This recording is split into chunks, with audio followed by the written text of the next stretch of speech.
Hello friends, welcome to my capital channel connect to capital. Friends, ಇದುವರೆಗೆ ಯಾರೇ subscribe ಆಗಿಲ್ಲೋ ನಮ್ಮ ಚಾನಲ್ಗೆ ಸಬ್ಸ್ಕ್ರೈಬ್ ಆಗಿ, ಲೈಕ್ ಮಾಡಿ ಮತ್ತು ನಿಮ್ಮ ಫ್ರೆಂಡ್ಸ್ಗೆಲ್ಲ ಶೇರ್ ಮಾಡಿ.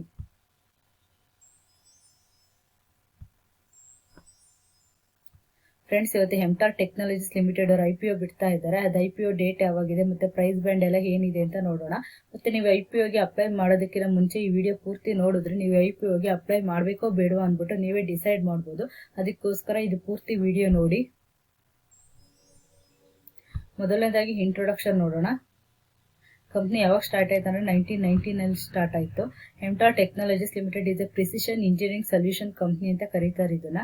ಮತ್ತೆ ಇವ್ರದ್ದು ಪ್ರೈಮರಿ ಸೆಕ್ಟರ್ ಸರ್ವಿಸಸ್ ಏನೇನು ಬರುತ್ತೆ ಅಂದರೆ clean energy, nuclear, space and defence.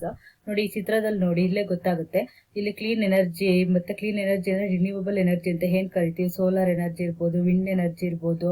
ಮತ್ತೆ ಈ ಡಿಫೆನ್ಸ್ ಅಂದ್ರೆ ಮಿಲಿಟರಿಗೆ ರಿಲೇಟೆಡ್ ಆಗಿರುತ್ತೆ. ಮತ್ತೆ ನ್ಯೂಕ್ಲಿಯರ್ ಅಂದ್ರೆ ವೆಪನ್ಸ್ಗೆಲ್ಲ ರಿಲೇಟೆಡ್ ಆಗಿರುತ್ತೆ. ಮತ್ತೆ ಸ್ಪೇಸ್ ಅಂದ್ರೆ ಇಸ್ರೋ ನೋಡಿದಿರಲ್ವಾ, ಅದ್ರ ತರ ಸ್ಯಾಟಲೈಟ್ ಎಲ್ಲ ಉಡಾವಣೆ ಮಾಡ್ತಾರಲ್ಲ, ಅದಕ್ಕೆ ರಿಲೇಟೆಡ್ ಆಗಿರುತ್ತೆ. ಇದೆಲ್ಲ ಇವ್ರದ್ದು ಪ್ರೈಮರಿ ಸೆಕ್ಟರ್ ಸರ್ವಿಸಸ್.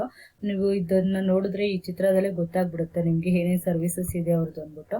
ಮತ್ತೆ ಇವ್ರದ್ದು ಎಲ್ಲೆಲ್ಲಿ ಕಾಂಟ್ರಿಬ್ಯೂಷನ್ ಇದೆ ಅಂತ ಅಂದ್ರೆ Indian civilian nuclear power programme, ಮತ್ತೆ Indian space programme, Indian defence, ಮತ್ತೆ aerospace sector, as well as the global clean energy, ಮತ್ತೆ ಗ್ಲೋಬಲ್ ಡಿಫೆನ್ಸ್, ಏರೋಸ್ಪೇಸ್ ಸೆಕ್ಟರ್, ಇಲ್ಲೆಲ್ಲ ಇವ್ರದ್ದು ಕಾಂಟ್ರಿಬ್ಯೂಷನ್ ಇದೆ.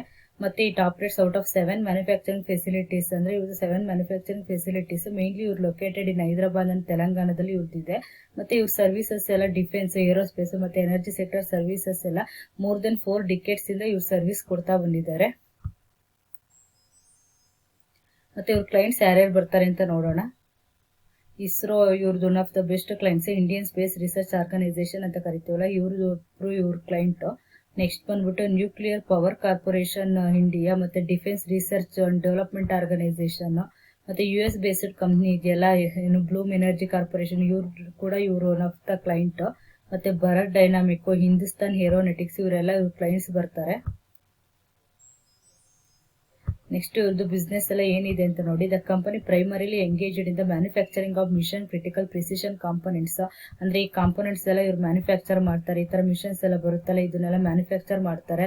ಮತ್ತೆ ಟೆಸ್ಟಿಂಗ್ ಮಾಡ್ತಾರೆ. ಮತ್ತೆ ಕೆಲವೊಂದು ಕಾಂಪೊನೆಂಟ್ಸ್ ನೆಲ್ಲ ಇವರು ರೆಡಿ ಮಾಡ್ತಾರೆ. ಮತ್ತೆ ಕ್ವಾಲಿಟಿ ಎಲ್ಲ ಟೆಸ್ಟ್ ಮಾಡೋದು, ಇದೆಲ್ಲ ಇವ್ರದ್ದು ಏನು ಪ್ರೈಮರಿ ಕಂಪ್ನಿದು ಮ್ಯಾನುಫ್ಯಾಕ್ಚರಿಂಗು, ಮತ್ತೆ ಟೆಸ್ಟಿಂಗ್ ಮಾಡೋದು, ಕ್ವಾಲಿಟಿ ಕಂಟ್ರೋಲಿಂಗ್ ಮಾಡೋದು, ಇದೆಲ್ಲ ಇವ್ರದ್ದು ಕಂಪ್ನಿದು ಪ್ರೋಸೆಸ್, ಬಿಸ್ನೆಸ್ ಮಾಡಲ್ ಇದು. ನೆಕ್ಸ್ಟ್ ಹೆಮ್ಟಾರ್ ಟೆಕ್ನಾಲಜೀಸ್ ಸಿಗ್ನಿಫಿಕೆಂಟ್ ಅಂದ್ರೆ ಅವ್ರ ಪ್ರಾಡಕ್ಟ್ ಪೋರ್ಟ್ಫೋಲಿಯೋನ ಎಕ್ಸ್ಪ್ಯಾಂಡ್ ಮಾಡ್ಕೊಂಡ್ರು. ಅದು ಇವರು ಇಸ್ರೋದವರು GSLV Mark 3 ಇದನ್ನೆಲ್ಲ ಉಡಾವಣೆ ಮಾಡ್ತಿದಾರಲ್ಲ, ಇದಕ್ಕೆಲ್ಲ ಇವ್ರದ್ದು ಟೆಕ್ನಾಲಜಿ ಎಲ್ಲ ಇವರು ಇಂಟ್ರೊಡ್ಯೂಸ್ ಮಾಡಿದ್ದಾರೆ. ಇದೆಲ್ಲ ಇವ್ರದ್ದು ಬಿಸ್ನೆಸ್ ಮಾಡಲ್ ಬರುತ್ತೆ. ನೆಕ್ಸ್ಟ್ ಫಿನಾನ್ಷಿಯಲ್ ಸ್ಟೇಟ್ಮೆಂಟ್ ನೋಡೋಣ. ನೋಡಿ, ಟೋಟಲ್ ಅಸೆಟ್ ಬಂದ್ಬಿಟ್ಟು 2018 ಅಲ್ಲಿ 281.03 ಕ್ರೋರ್ ಇದೆ.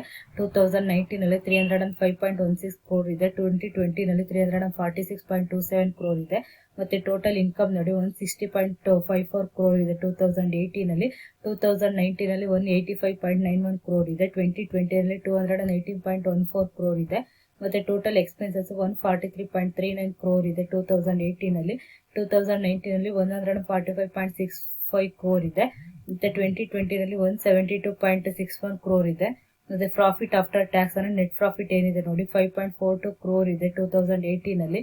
2019 ಅಲ್ಲಿ 39.2 ಕ್ರೋರ್ ಇದೆ. 2020 ನಲ್ಲಿ 31.32 ಕ್ರೋರ್ ಇದೆ.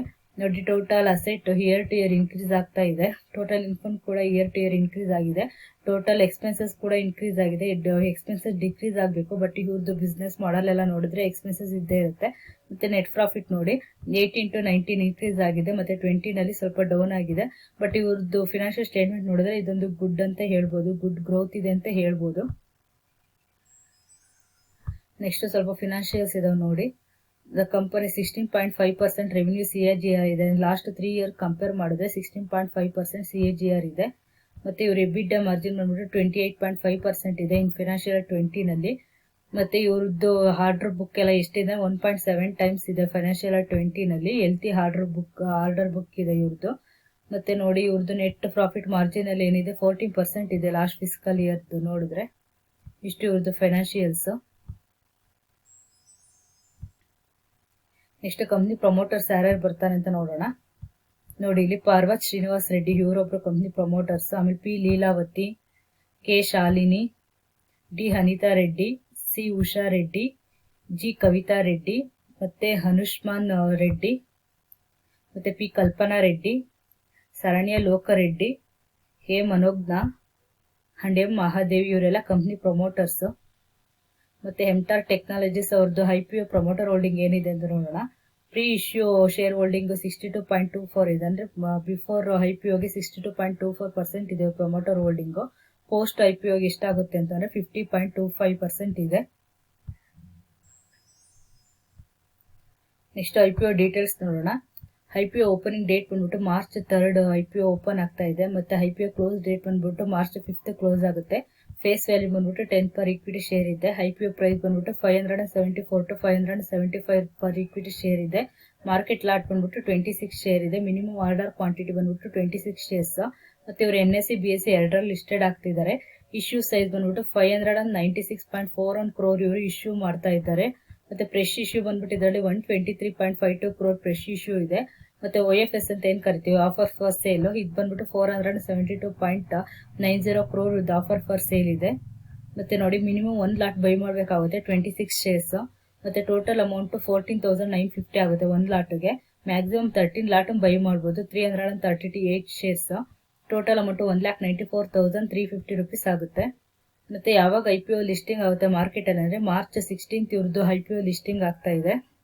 ಇಷ್ಟು IPO ಡೀಟೇಲ್ಸ್. ನೆಕ್ಸ್ಟ್ GMP ಅಂತ ಹೇಳಿದ್ನಲ್ಲ, ಗ್ರೇ ಮಾರ್ಕೆಟ್ ಪ್ರೀಮಿಯಂ, ಅದೇನಾಗುತ್ತೆ ಅಂತ ನೋಡಿ. Hyderabad based precision engineering solution company ಇದೊಂದು. ಅಂದ್ರೆ March 3 ಇವ್ರದ್ದು ಬಿಡ್ ಓಪನ್ ಆಗುತ್ತೆ, ಮತ್ತೆ March 5 ಕ್ಲೋಸ್ ಆಗುತ್ತೆ. ಪ್ರೈಸ್ ಬ್ಯಾಂಡ್ ಏನಿದೆ ಅಂದ್ರೆ 574 to 575 rupees ಪರ್ ಶೇರ್ ಇದೆ. ಮತ್ತೆ ಇವ್ರದ್ದು ಪ್ರೀಮಿಯಮ್ 245 per ಶೇರ್ ಅಂತಿದ್ದಾರೆ. ಅಂದ್ರೆ ನಮ್ಗೆ ಏನಾದ್ರೂ ಇದು ಅಲಾಟ್ಮೆಂಟ್ ಅಂತ ಆದ್ರೆ ಮಿನಿಮಮ್ ಇವರು 245 rupees ನಮ್ಗೆ ಪ್ರಾಫಿಟ್ ಮಾಡ್ಕೊಡುತ್ತೆ ಅಂತ. ಅಂದ್ರೆ ಪರ್ಸೆಂಟೇಜ್ ಅಲ್ಲಿ ನೋಡೋದಾದ್ರೆ 43% ಇವ್ರದ್ದು premium over the price band ಅಂತಿದ್ದಾರೆ. ಇದು GMP. ನೆಕ್ಸ್ಟ್ ಯಾರು PR ಇದಾರೆ ಅಂತ ನೋಡಿ. ಅಕಾರ್ಡಿಂಗ್ ಟು ದ RHP ಅಂದ್ರೆ ರೆಡ್ಡಿ ಅಂಡ್ ಪ್ರಾಸ್ಪೆಕ್ಟ್ ಅಂತ ಏನ್ ಬಿಡ್ತಾರೆ ಅದ್ರಲ್ಲಿ ನೋಡಿದ್ರೆ there are no listed companies that engage in a business. ಅಂದ್ರೆ ಯಾವ್ದು ಲಿಸ್ಟೆಡ್ ಕಂಪನೀಸ್ ಇಲ್ಲ ಇವ್ರು ಸಿಮಿಲರ್ ಬಿಸ್ನೆಸ್ ಗೆ, ಯಾವ್ದು ಲಿಸ್ಟೆಡ್ ಇಲ್ಲ. Hence it is not possible to provide any industry comparison. ಅಂದ್ರೆ ಇದು ಇಂಡಸ್ಟ್ರಿ ಕಂಪ್ಯಾರಿಸನ್ ಮಾಡೋದಕ್ಕೆ ನಾಟ್ ಪಾಸಿಬಲ್ ಅಂತ ಹೇಳ್ತಿದ್ದಾರೆ. ಅಂದ್ರೆ ನೋ PS ಅಂತ ಹೇಳ್ಬೋದು ಇದಕ್ಕೆ. ಕಂಪ್ನಿಗೆ PS ಯಾರು ಇಲ್ಲ. Next objectives of the issue ನೋಡೋಣ. ಏನಕ್ಕೋಸ್ಕರ ಇವರು IPO ಬಿಟ್ಟಿದ್ದಾರೆ ಅಂತ ಅಂದ್ಬಿಟ್ಟು, to partly or fully repay companies borrowings. ಅಂದ್ರೆ ಕಂಪ್ನಿ ಸಾಲ ಎಲ್ಲ ಇರುತ್ತಲ್ಲ, ಇದನ್ನ ಇವರು ರೀಪೇ ಮಾಡೋದಕ್ಕೋಸ್ಕರ ಇವರು IPO ಬಿಟ್ಟಿದ್ದಾರೆ.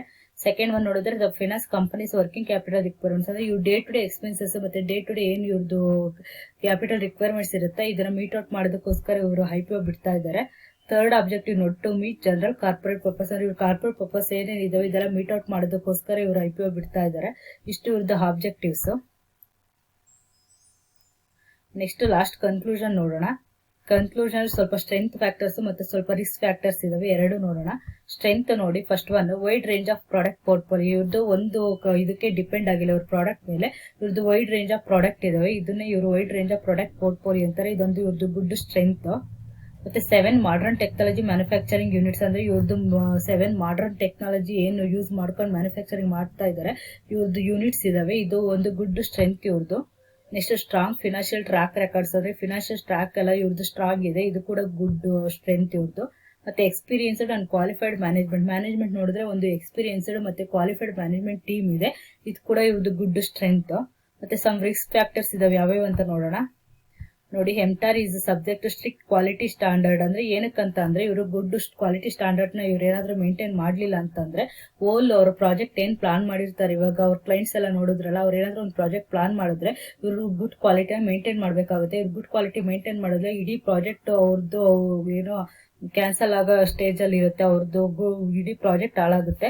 ಸೊ ಏನಾದ್ರು ಹಂಗಾಯ್ತು ಅಂತಂದ್ರೆ ಇವ್ರದ್ದು ಅವರು ಎಕ್ಸಿಸ್ಟಿಂಗ್ ಏನಾದ್ರು ಫ್ಯೂಚರ್ ಆರ್ಡರ್ಸ್ ಎಲ್ಲ ಇದ್ರೆ ಅದೆಲ್ಲ ಅವ್ರು ಕ್ಯಾನ್ಸಲೇಷನ್ ಮಾಡ್ತಾರೆ. ಸೊ ಅದರಿಂದ ಕಂಪ್ನಿ ರೆಪ್ಯುಟೇಷನ್ಗೆ ಮತ್ತೆ ಫೈನಾನ್ಷಿಯಲ್ ಕಂಡೀಷನ್ಸ್ಗೆ, ಕ್ಯಾಶ್ ಫ್ಲೋಸ್ಗೆ ಮತ್ತೆ ರಿಸಲ್ಟ್ಗೆ ಎಲ್ಲದನ್ನು ಇಂಪ್ಯಾಕ್ಟ್ ಆಗುತ್ತೆ. ಇದೊಂದು ಅಡ್ವರ್ಸ್ ಎಫೆಕ್ಟ್ ಆದ್ರೆ ಕಂಪ್ನಿಗೆ ಇದೊಂದು ದೊಡ್ಡ ರಿಸ್ಕ್ ಆಗುತ್ತೆ. ಇದೊಂದು ಇವ್ರದ್ದು ರಿಸ್ಕ್ ಫ್ಯಾಕ್ಟರ್ಸ್. ನೆಕ್ಸ್ಟ್ ಇವರು ಲಾರ್ಜ್ ರೇಂಜ್ ಆಫ್ ಎಕ್ವಿಪ್ಮೆಂಟ್ ನ ಯೂಸ್ ಮಾಡಬೇಕಾಗುತ್ತೆ. ರಿಸಲ್ಟಿಂಗ್ ಅಂದ್ರೆ ಇವ್ರದ್ದು ಫಿಕ್ಸೆಡ್ ಕಾಸ್ಟ್ ಎಲ್ಲ ಇನ್ಕ್ರೀಸ್ ಆಗ್ತಾ ಹೋಗುತ್ತೆ, ಫಿಕ್ಸೆಡ್ ಕಾಸ್ಟ್ ಅಷ್ಟೇ ಇರೋದಿಲ್ಲ. ಅದರಿಂದ ಕೂಡ ಕಂಪ್ನಿಗೆ ಡೈರೆಕ್ಟ್ ಆಗಿ ಇದು ಅಡ್ವರ್ಸ್ಲಿ ಎಫೆಕ್ಟ್ ಆಗುತ್ತೆ, ಇಂಪ್ಯಾಕ್ಟ್ ಆಗುತ್ತೆ ಇದು ಕಂಪ್ನಿ ಆಪರೇಷನ್ ಮೇಲೆ. ಮತ್ತೆ volatility in the supply of raw materials, ಅಂದ್ರೆ ರಾ ಮೆಟೀರಿಯಲ್ ಸಪ್ಲೈ ಮಾಡೋದ್ರಲ್ಲಿ ಹೊಲಟಾಲಿಟಿ ಎಲ್ಲ ಇರುತ್ತೆ. ಇದು ಕೂಡ ಫೈನಾನ್ಷಿಯಲ್ ಕಂಡೀಷನ್ಗೆ ಮತ್ತೆ ರಿಸಲ್ಟ್ ಆಫ್ ಆಪರೇಷನ್ಸ್ಗೆಲ್ಲ ಡೈರೆಕ್ಟ್ ಎಫೆಕ್ಟ್ ಆಗುತ್ತೆ. ಇದೊಂದು ದೊಡ್ಡ ರಿಸ್ಕ್ ಫ್ಯಾಕ್ಟರ್ಸ್ ಅಂತ ಅನ್ಬೋದು.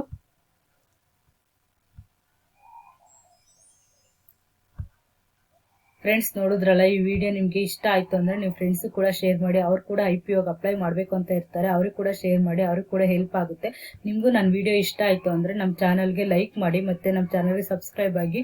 ನಾನು ಇನ್ನೂ ಒಳ್ಳೊಳ್ಳೆ ವಿಡಿಯೋನ ಅಪ್ಲೋಡ್ ಮಾಡ್ತೀನಿ.